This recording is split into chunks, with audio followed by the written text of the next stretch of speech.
Good evening, everyone, and welcome to our latest event, College 101, Finishing the FAFSA. I am Damian Lovett. I am the current president of the Florida Association of Student Financial Aid Administrators, and as you can see by my background, I also work at the University of South Florida. As we begin tonight, I just wanted to go over a couple of housekeeping items for you, and then we'll get right into our session. So first, I would like to extend my thanks to all of our partners that you see up on the screen. Behind the scenes, there are dozens of people from each one of these organizations that have worked to bring these events about for you, to help you navigate and find your way to the colleges of your choice. So I encourage you to check out all of them as you get a chance, and many of them you will have some direct interaction with as you become college students. Also, if you have questions during the time that we're in this session tonight, feel free to drop them into the Q&A that you'll see up on your toolbar. And behind the scenes, I have a lot of financial aid administrators from all across the state who have gotten together and will be answering questions for you throughout the night. And we will also be available for a little bit after the session is over to help you answer some of those lingering questions. And finally, closed captioning is available by clicking the CC logo at the bottom right of your screen. So without further ado, I am pleased to introduce Maureen Anderson, the Director of Financial Aid at the College of Central Florida, and she is going to be walking you through finishing the FAFSA tonight. Maureen.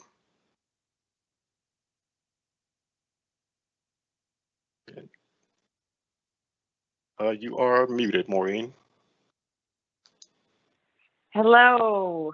There you are. Thank you. Okay, so good evening, everybody. Thank you for joining us, and we are happy to have you. And me and Mr. Lovett and our esteemed colleagues are excited about assisting you with the FAFSA.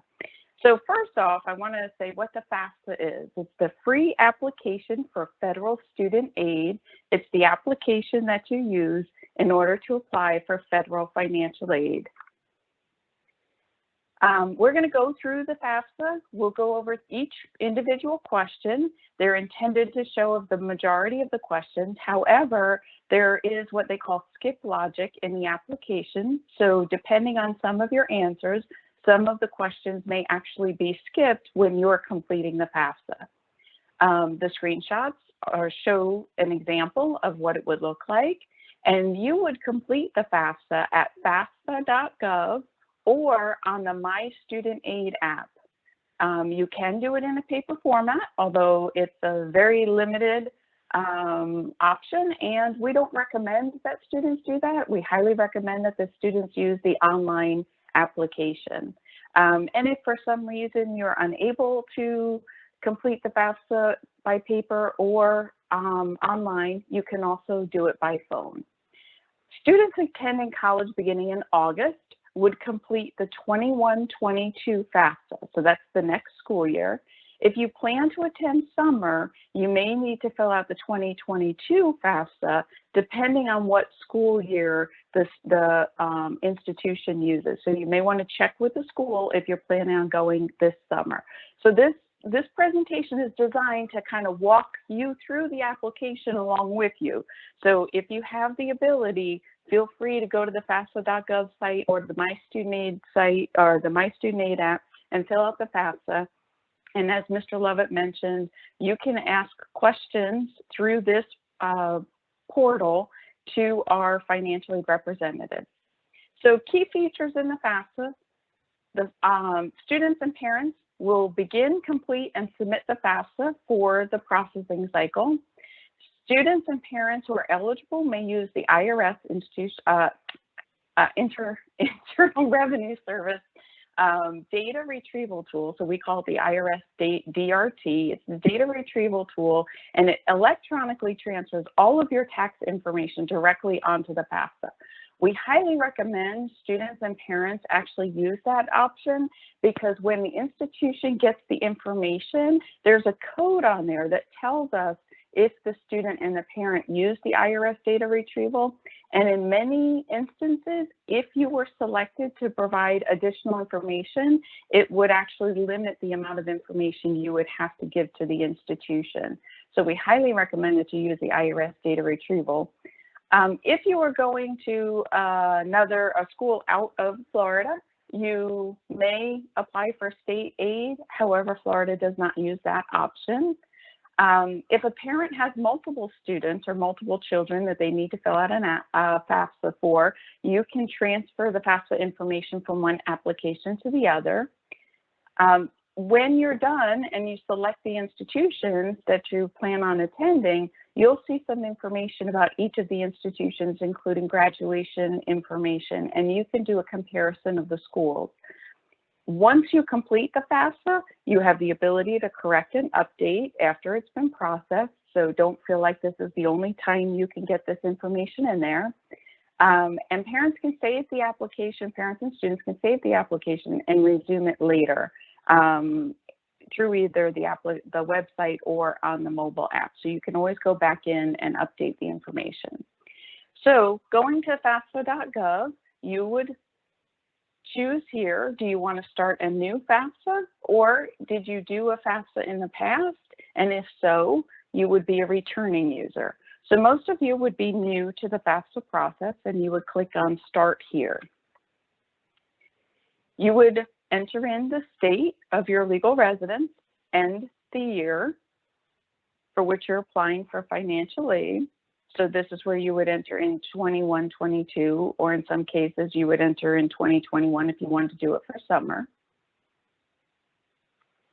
And here you can either renew your FAFSA if you're returning and renewing it, or you complete the form. I'd like to just take a second to mention that you do have to do a FAFSA every year. So if you're doing the 21-22 this year, next year you'd have to apply again for the 22-23, and that's when you would come back in and renew the form. So you would log in at this point and say, depending on who is completing the application, either you are the student or you are the parent or preparer, and click on that.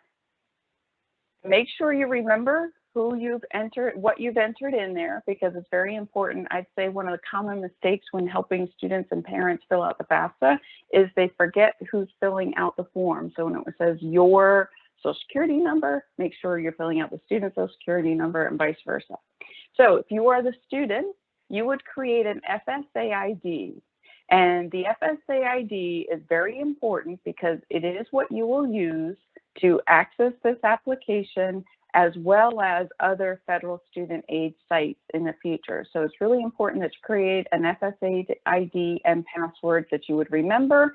And I know it's not good to write down passwords, but this one's kind of important. It may warrant writing down.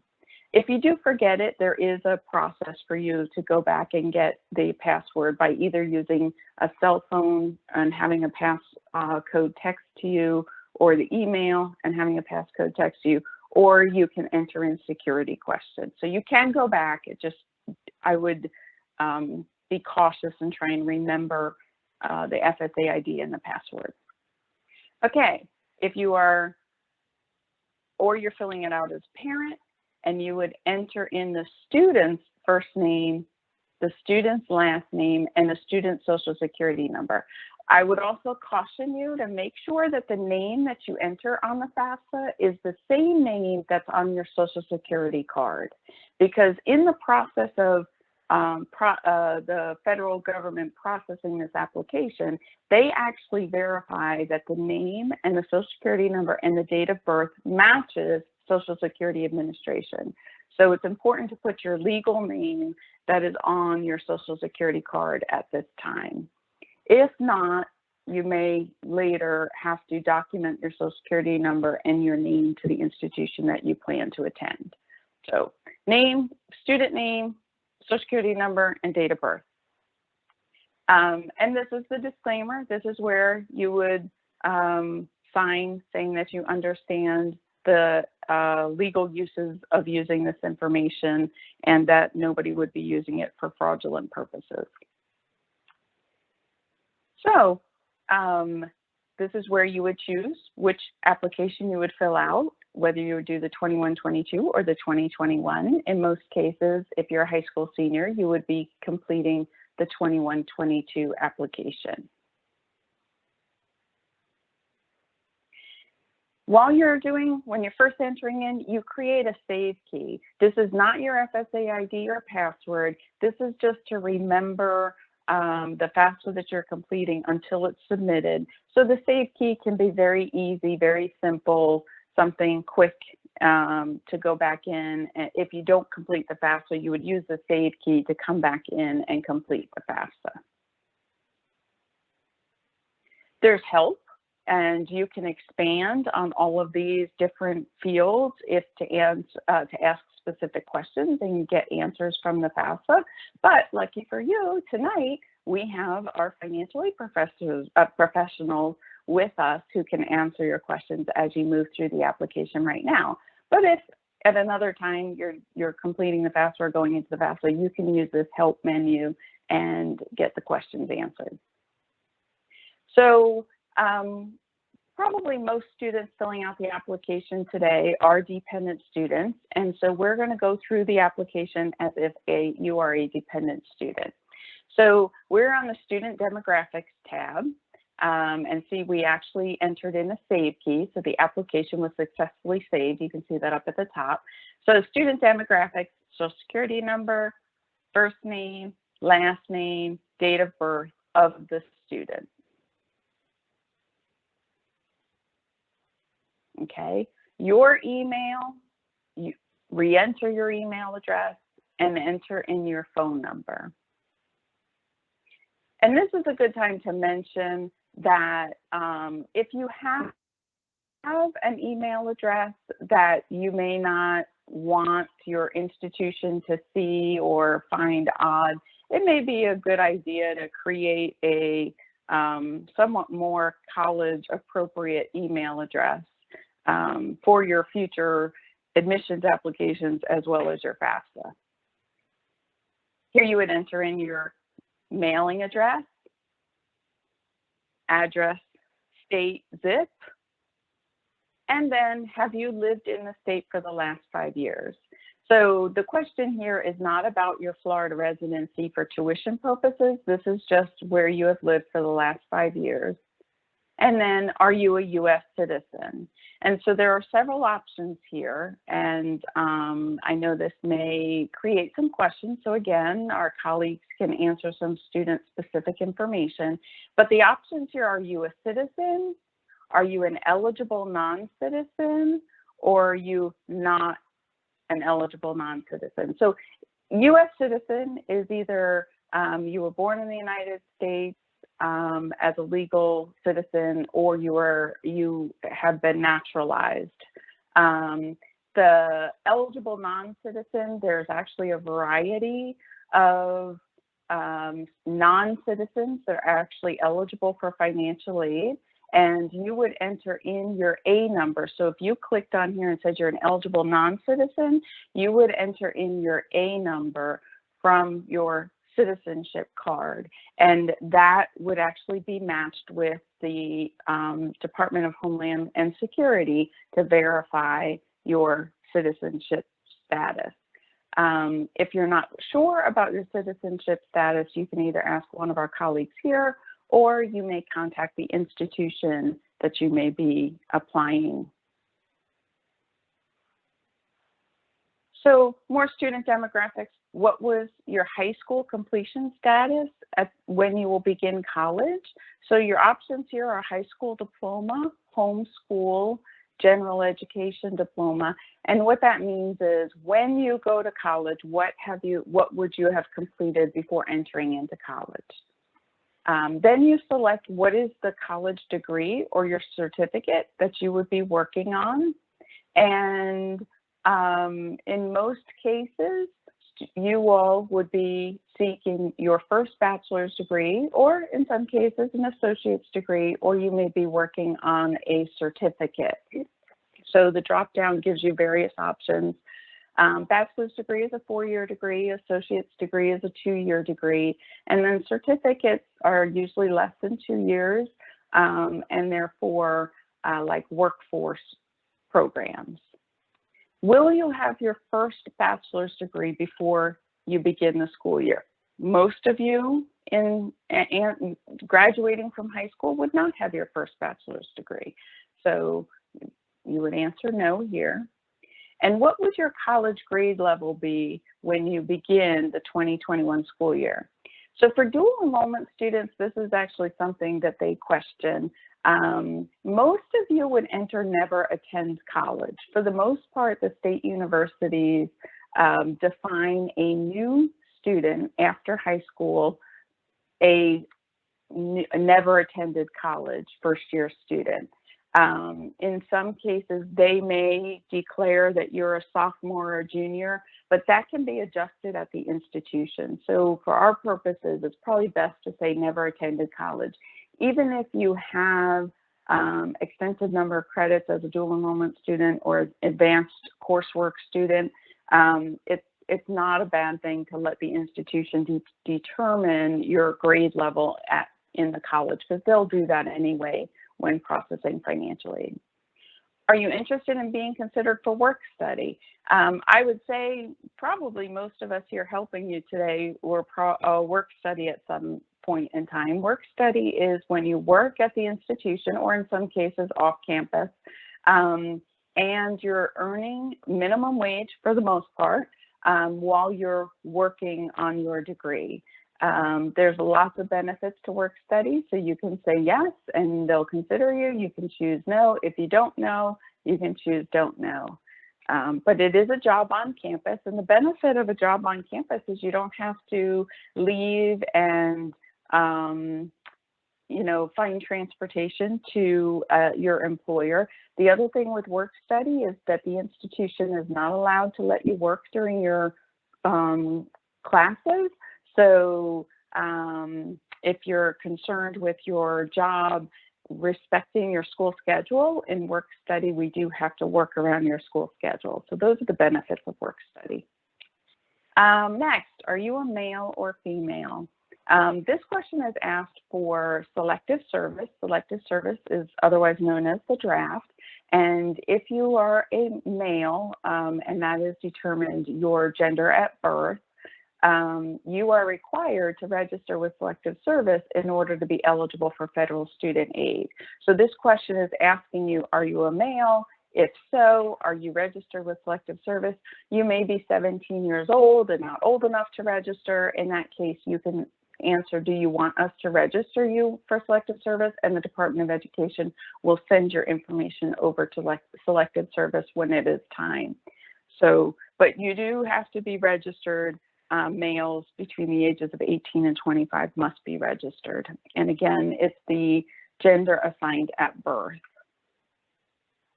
Next is, what is your driver's license number and what is your state? And are you a foster youth, or were you at any time in the foster care system? And the next question is actually about your biological parents, or if you are adopted, your adoptive parents. So if you're living with a legal guardian or with grandparents, you would still answer this question about your biological parents. And the reason that they're asking the highest school completed by your parent 1 and parent 2, in some cases that is a mother and a father, is because there are scholarships that are for what we call first generation in college. And if your parents did not graduate college, you would be considered first generation. So this actually opens up the door to some scholarships, and that's why that question is asked. So before moving on, let's take a moment. Damien, do we have any questions or anything that I should touch on before we move away from student demographics? Yes, Maureen, just one question that has been coming up in the chat. And I'm just going to paraphrase it here for you. So let's say I am a student that I have not decided whether I will be attending or starting college in the summer or the fall. Which FAFSA should I complete? Okay, what I would recommend is everybody complete the 21-22 FAFSA now, because that would be for next school year. That would be for fall 21, spring 22. And then many institutions, if you were attending summer, you would fill out the 2021 FAFSA. But it's good to check with the institution that you plan to attend to see what FAFSA they require for summer. Do you have anything to add to that, Dean? Nope, that is it. Thank you. Okay, you're welcome. All right, so moving on. In this part, you'd be filling out information about your institution, your high school, and also what schools you plan on attending. So it asks, what is the name of your high school? You can enter in either a partial of the name of your high school and the city and the state, and then click on the search button. And it's best to search for your high school because then the different options will come up. You can click on select the institution that you're, the high school that you're graduating from, and then enter that in. The next part is to fill out the information for the institution, the college or university that you plan to attend.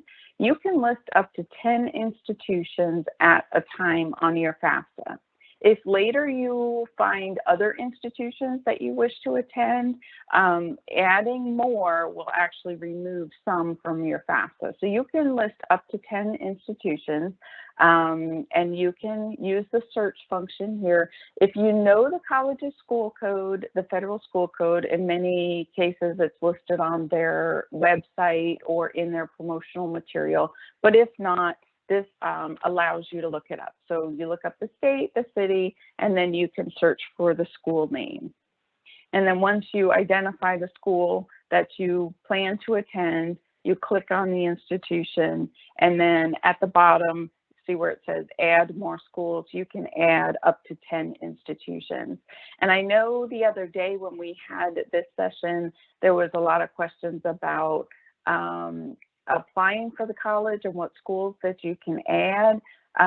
In many cases, a college or university will need you to actually apply to the university or the college before processing your FAFSA. So it's always good to enter in the schools that you're interested in attending. This is all free. Adding them to the FAFSA is free. And then, of course, applying for college and or to the university often costs money. So then as you're applying, you may be adjusting the institutions in here, but in many cases, they do require that you actually apply for them to actually process your financial aid information.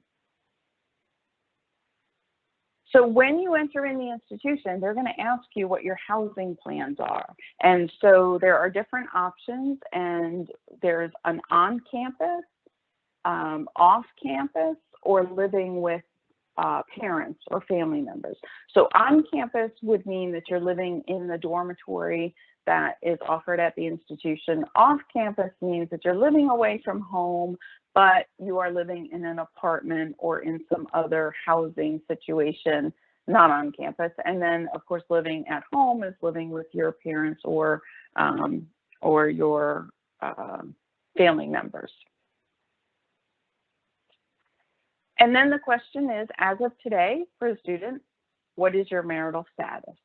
So you have a choice of being single, married, divorced, widowed.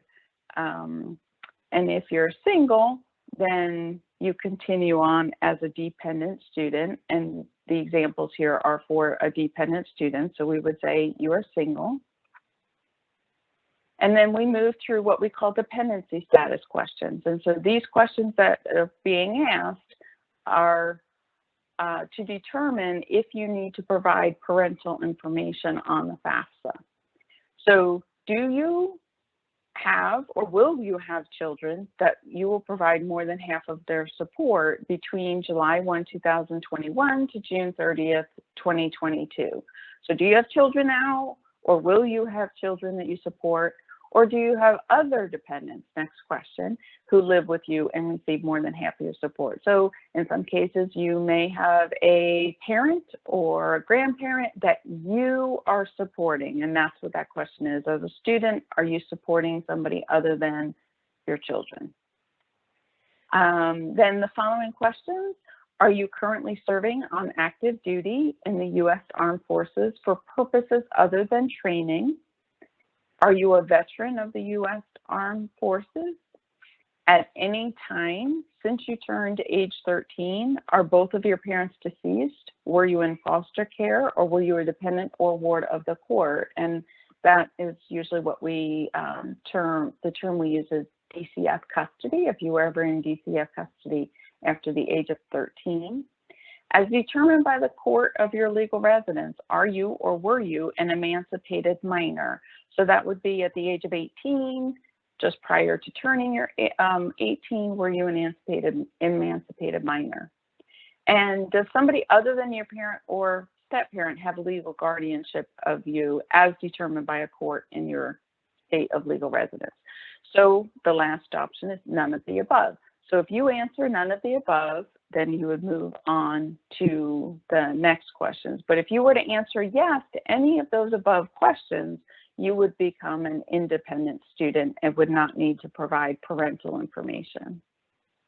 So I want to stop here for a second and say there is a process that, depending on the institution you go to, is called different things. It's called dependency status overrides, or special circumstance overrides.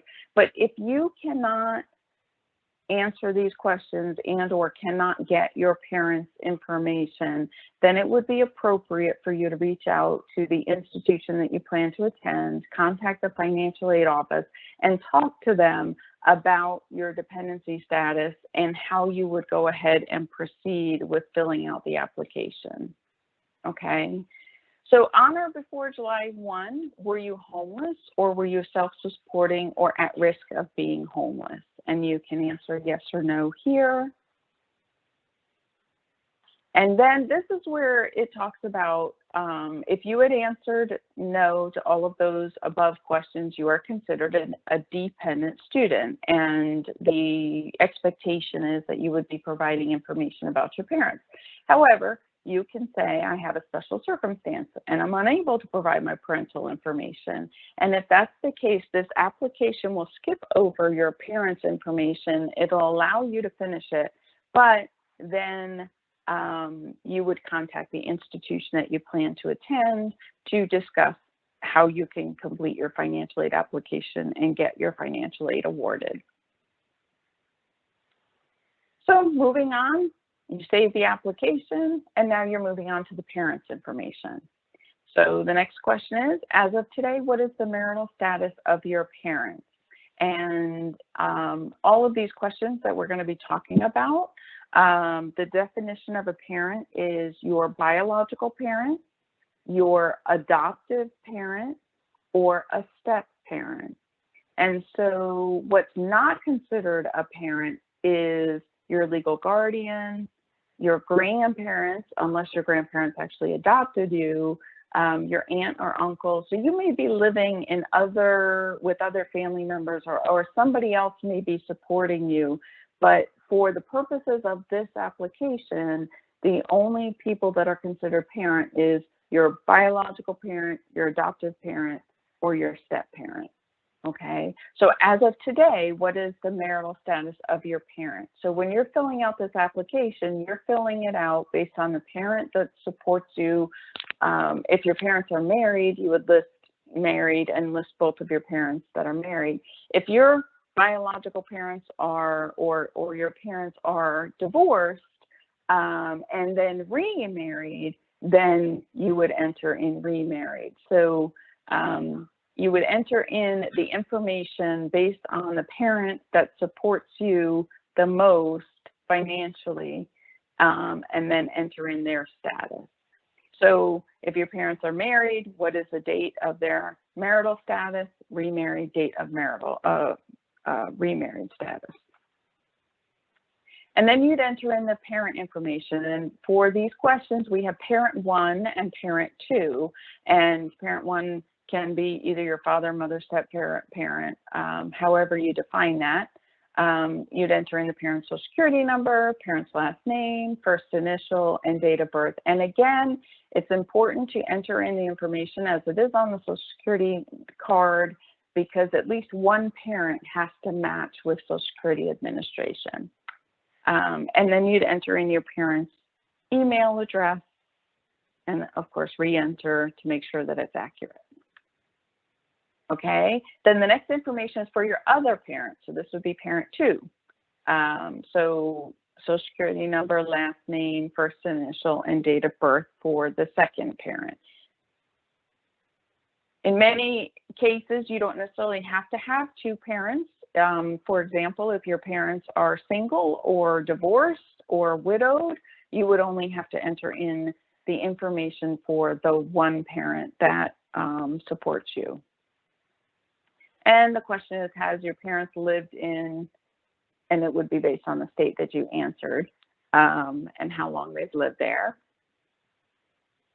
And the next question is about your household size. So in completing the application, you'll enter in how many people in the household your parent supports. So if it's just you and your parent, and nobody else in the household, your parental size would be 2. If your parents are married and it's just your 2 parents and yourself, then your household size would be 3. Say, for example, you have a little sibling, then, you know, and you live with both of your parents, then you'd have 2 parents and you and your siblings, so your household size would be 4. So the number that you include in here is the number of people that your parents support and will support from July 1, 2001 through June 30th, 2002. And then you would list other people if your parents provide more than half their support, and they will continue to provide more than half their support. So say, for example, you have a sibling that's actually already in college, and your parents actually fill out a FAFSA for your sibling that's in college, then your parent, that person is considered dependent on your parent, and your parent fills out a FAFSA for that sibling. So even though that sibling may live at college or may live in an apartment, they're still considered in the household size because that sibling is dependent on your parents. So the household size is the number of people that your parents will support. And then you list how many of the people in your household attend college. So as a dependent student, you do not include your parents, but if you did have a sibling that's in college, you would include your sibling. So the number in college, you are considered 1, so that answer will always be at least 1. And then if you have siblings or others in the household that attend college other than your parent, you would list them there. So again, now your application's saved. And now we've moved on to entering the financial information for your parents using their 2019 tax return. So the way the FAFSA looks at the financial information is we look at what's called the prior year. So for 2021-22, we would be looking at the income from 2019 because that's 2 years prior to 2021. Yeah, follow that. But anyway, so we're looking at the 2019 tax information. And so the question is, did they file a tax return? And so the question is, will they already, the answer is already completed, will file or will not file? What type of tax return did your parents file? Options are the IRS 1040, the 1040A, 1040EZ. What is their filing status? Married filing jointly, married filing separately, head of household. There's different tax statuses listed there. But here's where we go to the link to the IRS. And we highly recommend that you use the IRS data retrieval in order to get the information directly from the IRS onto the FAFSA. And at this moment, I'm going to go ahead and pause because I went through dependency status, parent demographics, and I forgot to ask Mr. Levitt if we have any questions. So let me pause and see if we have any questions before we get in deeper into the financial. Yes, so Maureen, a couple of questions that have come in through the chat about situations where the family circumstances have changed since the tax return was filed. Okay. Can you kind of Sure, give some more information about that? I was going to touch on a little bit after this, but I will definitely speak about it now. So 2020 has been kind of it's been a little strange for most of us, and it is not uncommon to have a financial change in your 2020 information. So there is a process called, professional judgment, and some institutions call it special circumstances. So the FAFSA right now is going to ask for your 2019 information, and you would complete this based on your 2019 information. But if for any reason the 2019 is not an accurate reflection of your current financial status, either because you, family member, parent, was unemployed, received unemployment, or had a reduction in their hours, you would contact the institution that you plan to attend directly, reach out to the financial aid office, and you would seek a professional judgment or a special circumstance request. And you would let them know, they would ask for documentation of what happened, and then they would adjust this information to reflect a more accurate income situation than your 2019. So for now, you start with 2019 because that's how, the application is processed first, but then you would ask to have it reconsidered. Is there anything else, Damian? There is only one other thing, but I'm going to post this in an announcement for you, since I see a lot of questions about the marital status of parents. So I'm going to put a link to a document here that is on the Florida Shine site so that you can access it. And that will explain it a lot more in detail. Thank you, Maureen. Thank you. Okay, so going into the IRS data retrieval, as I said, using the IRS data retrieval, have the information linked directly from the IRS onto the application. And this explains it. We recommend that you complete the FAFSA and use this because it allows for quicker processing at the actual financial aid office in many circumstances.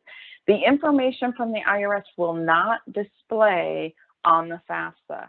So that's important for you to know. It goes directly from the IRS, and that's actually a security feature, just so that you know, because years ago, there was a problem with that. And so they've removed that information from the FAFSA for security, for your security and your protection. So if you don't use the IRS data retrieval, then you go through this financial information answering the questions directly from your tax return. So how you would fill this out if you're not using the IRS data retrieval. Oh, and let me go back a little bit on the IRS data retrieval. It does ask for your address. It's important to actually enter in the information exactly as it is on your tax return. So for example, if you had Northwest 43rd Avenue, make sure you spell it out the same way. If it's an NW, put the NW, don't spell out Northwest. So try and have the address that you enter in to match exactly the IRS website information, because that assists with that transferring of information. So moving on, what is your parents' adjusted gross income? And this tells you that if you had an IRS 1040, it's on line 8B, and you'd enter in that information. How much did your parent one earn from working, wages, salary, and that is actually It tells you what lines on the tax return to use to get that information, and then how much did parent 2 earn. And again, it tells you what lines on the IRS form to add up to get that information. And then if you indicated that your parents filed a tax return, did they file a Schedule 1? If no, then, or if you only filed a Schedule 1 to report unemployment compensation, and then you would answer yes or no. So Schedule 1 is important for them to know if you completed a Schedule 1. In some cases, people did a Schedule 1 for unemployment or other deductions or exemptions. So as of today, are either of your parents a dislocated worker? A dislocated worker is defined as somebody who's unemployed or underemployed, and in some cases with unemployment compensation. That's actually important for you to note. And you can click on the definition of dislocated worker if you think that that applies to you, to make sure that you would, or you, the parent, or you would fit that criteria. In 1920, did you or your parents or anyone in your household receive benefits from any of the federal programs listed below?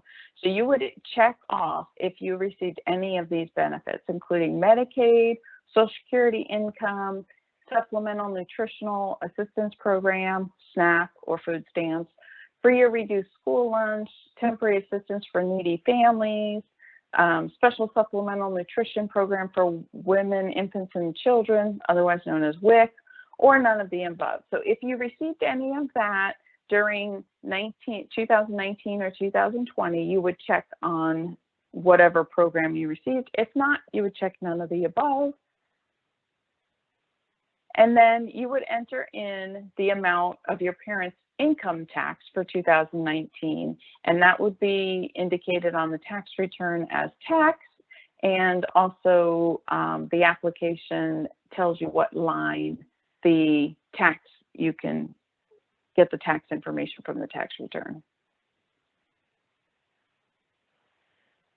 So did your parents have any of the following items in 2019? Combat pay or special combat pay for enlisted persons or warrant officers,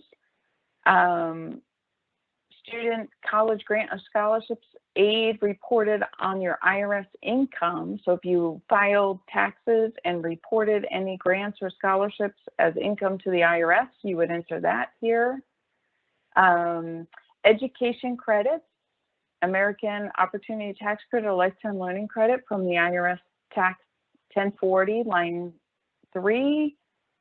Untaxed portions of an IRA distribution or pensions, excluding rollovers. IRA deductions and payments from self-employed, simple KEOG or qualified IRS payments, qualified plans. And again, the line on the IRS tax return is listed here. Or tax-exempt interest income from a 1040 line 2A. And if you had any of those, you would enter those here as untaxed income. And did your parents have any of the following? Child support your parents paid as because of a divorce or a separation, but don't include the children that you've included in your parents' household. So let me say that a little bit differently. So if your parent paid child support, then you would enter in this information. But if the child that they paid child support for, you've included in the household size, don't enter in that information, okay? So if your parent paid child support for a sibling and you included the sibling in the household size, don't include the child support here. Also, earnings from work under a co-op offered by a college, or taxable earnings from a need-based employment program such as federal work study or need-based employment portions of fellowships or assistance. Hey, Maureen. Yeah. Can you do me a favor and press Control+ on your keyboard? Sure. Just to Make it a little bit Is larger it for us. not big? There you Oh, go. yes. There you go. Sorry. Thank you. I have my computer set up to a very large font because I can't see very well, so I apologize because I know what it's like to not see it very well. So I'm sorry that I didn't do that sooner.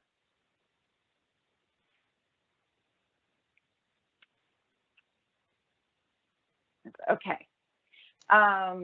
So this is information that you would also include child support received for all children, but don't include foster payments or adoption payments. And then housing, food, or other allowances paid to the members of the military or clergy.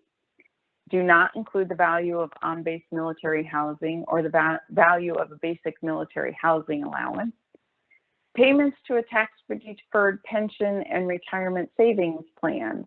So on your W-2, if you have boxes A through D, codes D, E, F, G, and H, and F, you would include that in this information. So that comes from the W-2, but you don't include the amounts reported that are coded as DD on your W-2.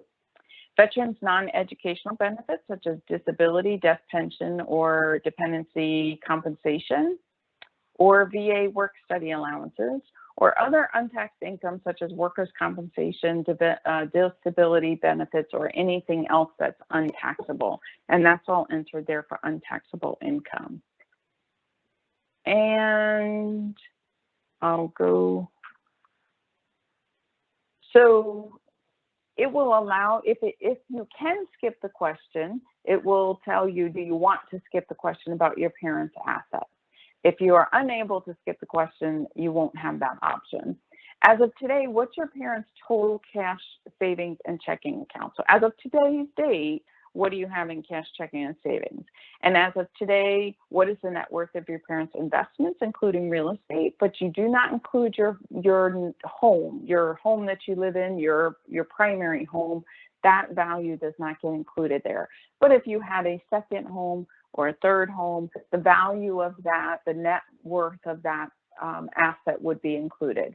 And the definition of net worth is how much is it valued at minus how much you owe on it, and then that would be your net worth.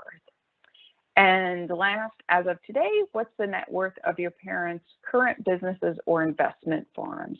And so that would be if your family has a farm. However, you do not include a farm or a family business if it has fewer than 100 employees, 100 full-time employees. But again, the value would be the market value minus the debt owed, and then the remaining amount would be the value. So I'm going to go ahead and break here for a second. Damien, do we have any questions? No looming questions, but I will let everyone know that the recordings for the sessions last week and tonight's will be posted once we have concluded tonight's session. Okay. So now we're moving on to the student financial information, and these are all the same questions, but now it's specifically about the student.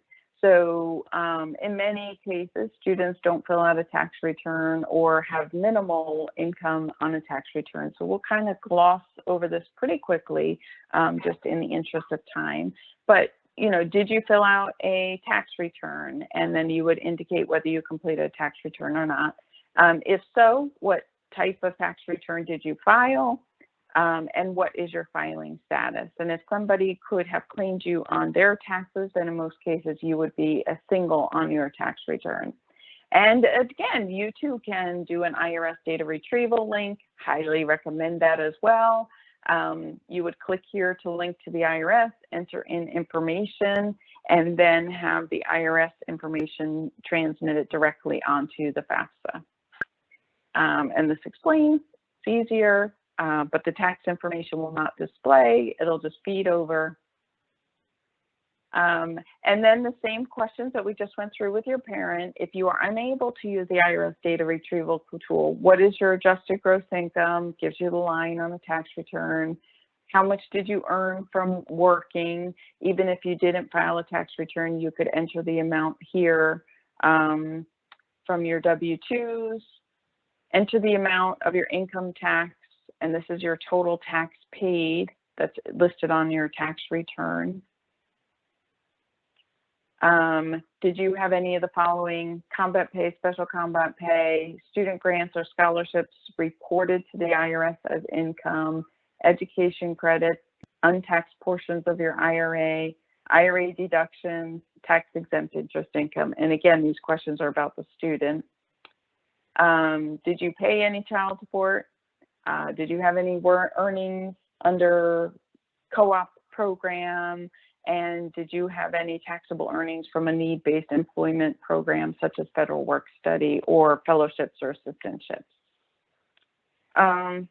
Sorry, make it bigger.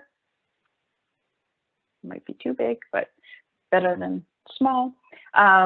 Did you receive child support as a student?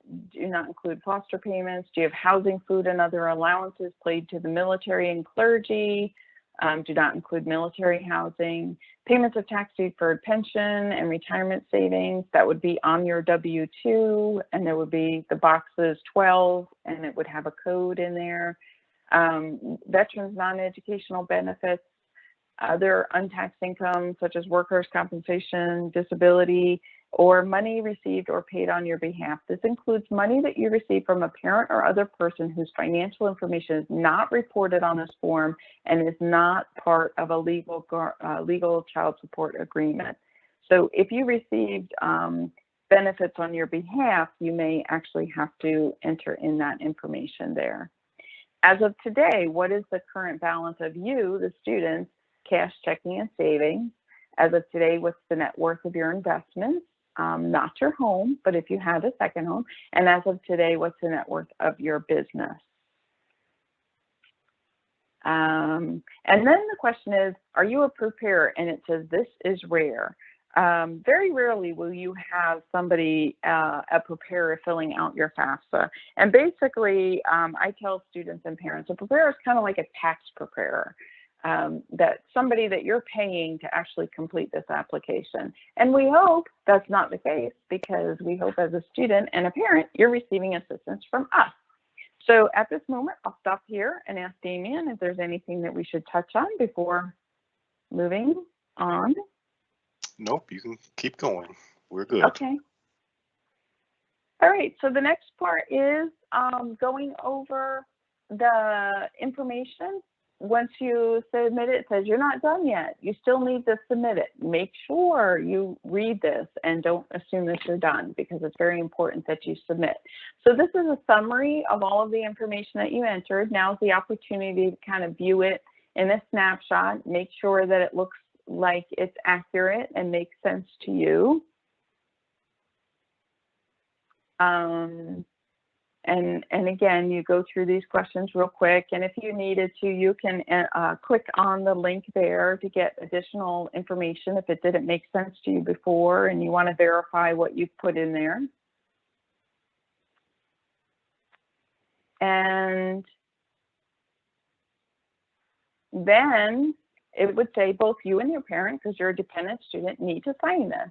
So you, as a student, would only sign it for yourself. You would enter in the information, save the application, and then give the save key to your parent, who then would log in and sign and submit the FAFSA. So you and the parent do have to do it separately. So if you're the student doing it right now, you would provide your signature. If you're the parent, you do it your signature. Provide the save key to the other, and then have them log in so that they could sign, because you do sign using your FSA ID, that very important FSA ID and password that we discussed earlier. Before proceeding, by signing this application and electronically using your FSA ID, you, the student, verify that you will use this information, use the financial aid to pay for the cost of attending higher and are not in default of federal student loan, do not owe money. So this is a very important statement that you'll sign many times in financial aid, but that basically this is the educational purpose statement. You would say that you agree and click on next, and then sign the FAFSA. And then it would tell you that the student has signed it using the FSA ID. And then the next part would be to provide the parent's information. And if the parent's not present to do it right then and there, make sure you click save and exit, and then they should log in with the save key and then sign it later. And then once the parent signs it with the FSA ID, you can log in parent 1, parent 2, same statement saying you, the parent, is providing accurate information and certify that this is all true and correct. That's important, certifying is true and correct. And then you agree, and then you as the parent would enter in your FSA ID. Same type of FSA ID that the student has, very important to remember it. It will be the same from year to year. So either remember it or write it in a secure place. And then this talks about we highly recommend that you electronically sign it with your FSA ID. However, if you are unable to sign with the FSA ID, you can print the signature page and mail it in with the signature, or you can submit it without the signature, but you will have to return later because it won't be considered complete, and the institution that you plan on attending won't be able to do anything with it until it's actually a signed FAFSA. Okay, so now this shows that the student signed it with the FSA ID, that the parent signed it with the FSA ID, and then you click submit. And once you click submit, let me make it bigger for you. It'll tell you that the institution will receive the information and that it'll be made available to the schools that you indicated. The schools will contact you if they need more information. You may be selected for a process called verification, and verification requires the student to provide some information. And then, as we mentioned earlier, the schools that you list, it will display the graduation rate, the retention rate, the transfer rate, and you'll be able to find some information out about the institutions that you plan to attend. And then going in and making corrections. If you later submit the FAFSA and you want to make a correction, you can log back in, back at the original page, and you could use your FSA ID and make FAFSA corrections. So anything can be updated. Oops, that was too big. Anything can be updated later. Again, you would create a save key and move on with the correction. And then there it asks you, what would you like to do? Make a correction, and then, or sign the FAFSA. You can always go back in and sign the FAFSA. So at this point, let me go ahead. We are almost at 7 o'clock. So let me check in with Damien. Do we have any questions? Do we have anything we should go over? We have one thing that we'll circle back to, but I will wait until you're finished. Okay. I'm just going to go over this real quick. If you're making a correction, it'll have all of your previous information displayed here. So you can just go in and select what it is that you want to correct, and then click save at the bottom, and confirm all of the information. If you're adding a school, this is how you would add a school, or you could remove a school. If you had already had 10 schools listed and you wanted to add another school, you can remove one school and then add another school. So that's how you would submit a correction. You can update your information throughout the entire application. And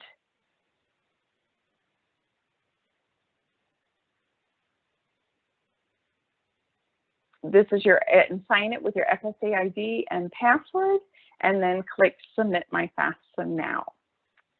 So with that, I will turn it back to Damien.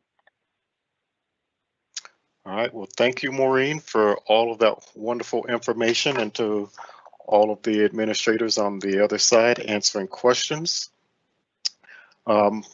I'm going to ask Ashley to display a little slide for us that we can kind of talk about, as we've been getting quite a few questions on this.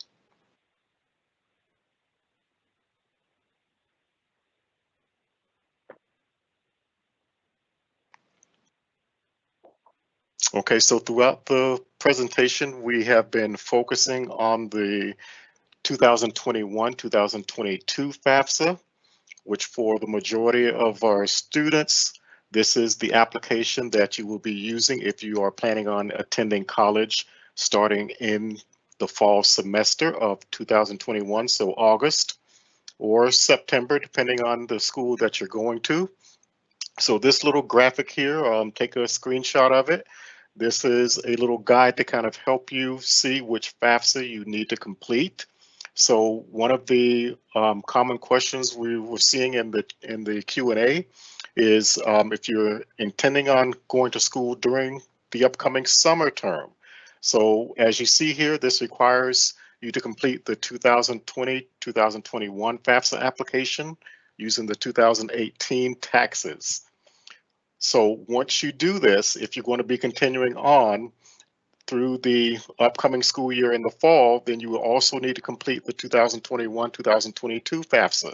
So on one of the opening slides that was displayed, it showed two options to complete the FAFSA for 2020-21 and then another button for 2021-22.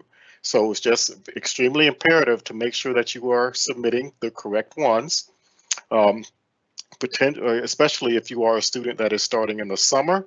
So one of the things that we see quite often is the FAFSA for 2021-2022 is submitted, when in actuality, for most schools, you will need to do them both. So once again, just take a little screenshot of this, and as long as you have this will help you make sure that you are completing the correct FAFSA application. Anything you'd like to add to that, Maureen? No, I was actually looking through the questions right now. No, that's great. Okay. And I'm going to ask Daniel Barkowitz to come on for a second. He put a question in the chat for us. Sure. Hi, Damien. In reference to 2023-2024 FAFSA, which is literally for us just around the corner. Yeah. So Daniel, if you wouldn't mind sharing what your thoughts are there. Sure. So just a couple of things to be aware of. Tonight, Maureen did a fantastic job of walking everyone through the 21-22 FAFSA. The FAFSA itself is actually going through some major changes for the 23-24 year, which feels like a long way away. But for those of you that are seniors in high school, that will be your junior year in college. So the entire FAFSA is being redesigned. And it will eliminate a lot of the questions. So just keep in mind, or if you're a younger student in high school, you want to keep in touch and just keep abreast of the changes that are coming through. It'll be much more driven by your IRS tax form, and it will eliminate a large number of the questions you're required to answer. So as you keep in touch, just monitor that, because there will be major changes coming to that FAFSA in the 23-24 year. Thank you, Daniel. And just one more thing with the slide that you see on the screen. In the financial aid world, the FAFSA application actually opens a lot sooner than you will need it. So if you look down where it says fall 2022, so that is the application that you will be using for the 2022-2023 school year. So for the majority of you, if you are seniors right now, this will be your second year. That application is available or will become available less than 7 months from now. So as it says at the very top, complete the FAFSA each October, you are in school. Okay, so one of the other questions that we also receive is, when is the deadline? So in the financial aid world, that is never a good question to ask because you will always be told, fill it out as soon as you can. And the reason why we want you to do that is to make sure that you are maximizing your ability to receive as much financial aid as possible. So lots of schools, particularly large universities, will use what they call priority deadlines to determine how they give out their money. Okay, so these funds are typically grants that are based on the FAFSA. So in order to maximize your eligibility for them, the schools are going to be asking you to complete that FAFSA basically as soon as it comes out. Okay, so as was also mentioned, and as you see on the screen, it will be asking for tax information from 2 years prior. So basically with this particular aspect, those tax returns and that information has already been completed. So there's no need to wait in order to complete the FAFSA when it comes out on October 1st each year. So make plans to do it as soon as possible.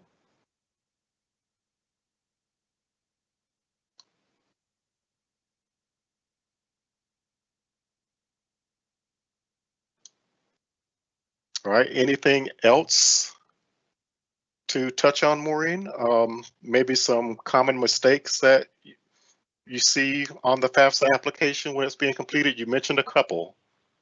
Yeah, I would say the common mistakes are the Social Security number being inaccurate. And I mentioned sometimes the student and the parent reversing their Social Security numbers, but also I've seen it where the student actually entered in the wrong Social Security number from the very beginning. And I don't mean to, it's a little messy when you do that. Because the Social Security number drives this FAFSA entirely. So you can amend everything, but the Social Security number is very difficult, if not, may not even be able to be amended. So I would say that make sure your Social Security number is accurate, especially if you're home and you're not sure. Then save the application, do not submit it.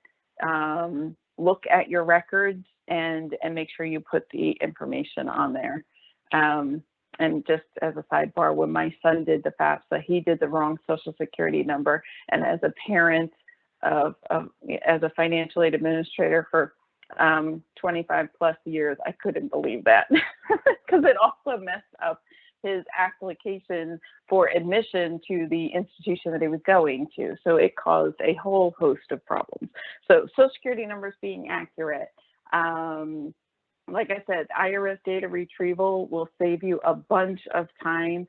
We touched on a little bit, but let me go into a little bit more detail. Once the institution gets this information, they will process it, and in some cases, the student will be asked to provide more information. And it could be that the student is asked to provide tax returns, copies of tax returns. They may be selected for a process called verification, and verification is essentially what we consider an audit of the information that you enter into the application. The institution is required to do that, and we're moving into about 25% of the students are selected for this process. If your dependency status is, if you declare that you're an independent student, you may be asked to provide documentation to support your dependency status. So if you were originally a dependent student, or you know, by age you would seem to be a dependent student, but you answered yes to any of those questions, you may be asked to provide documentation for that. So those are the common situations that we see.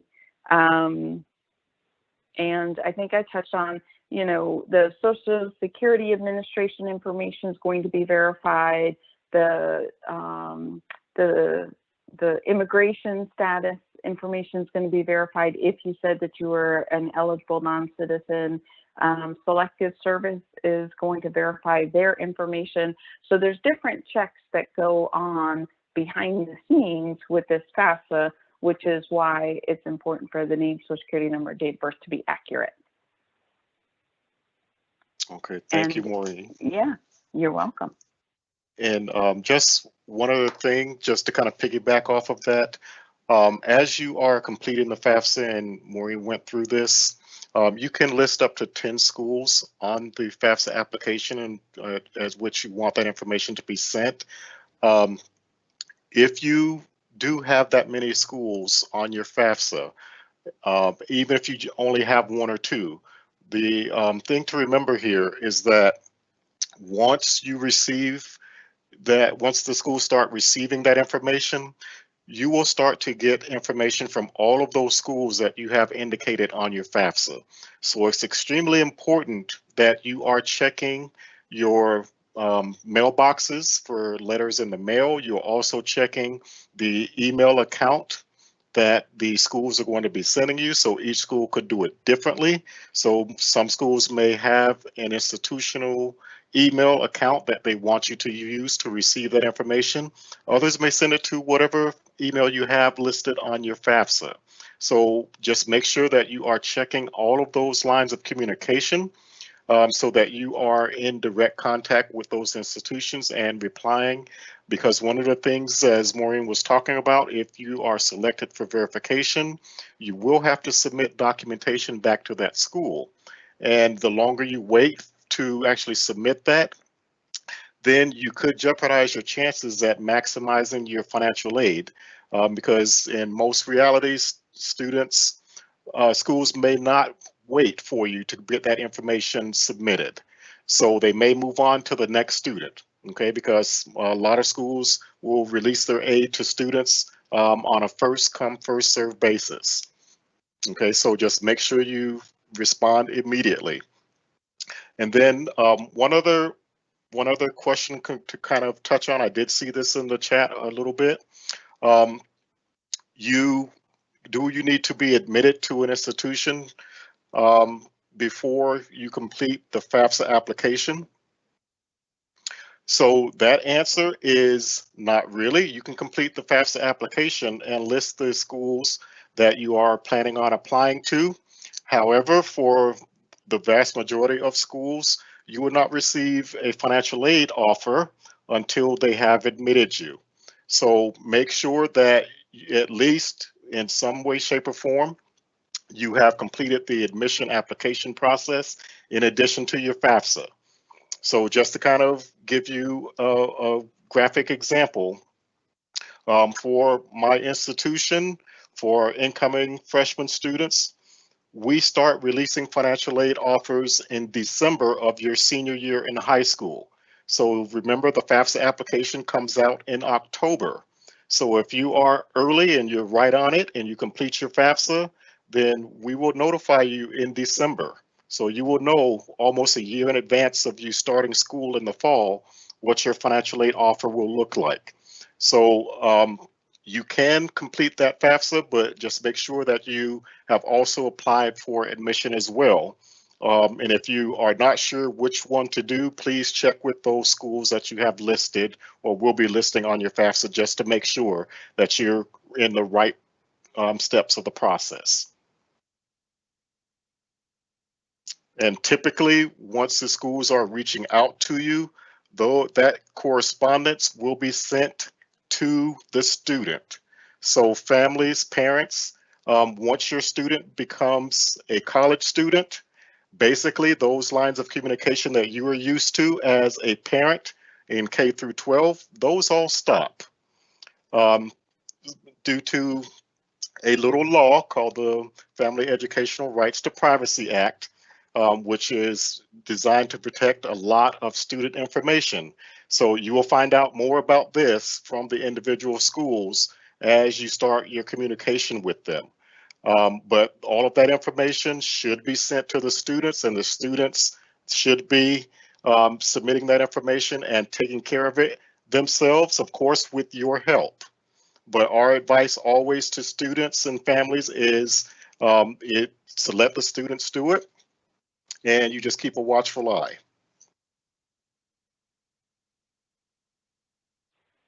And Damien, a question came in about what the EFC is at the end of the application. At the end of the application, once it's been submitted, you'll get an expected family contribution, an EFC, and that is the code that the institution uses to determine your eligibility for federal financial aid and in some cases state financial aid. So that is the number that is used to determine, it technically means how much a family can contribute toward their education, but as Daniel Barkowitz mentioned that they're changing that. So I don't want to go into too much detail because the federal government is changing that as a descriptor, but it is the code that is used to determine how much you are eligible for. So also at the end of the FAFSA, it should give you an estimated financial aid. So it may say that you're eligible for X amount of Pell Grant or you're eligible for X amount of loans. Please understand that that is an estimate based on the application that you just completed. When that information gets to the institution has to verify that all of the information that you entered on the application is correct. And in some cases, those numbers may change.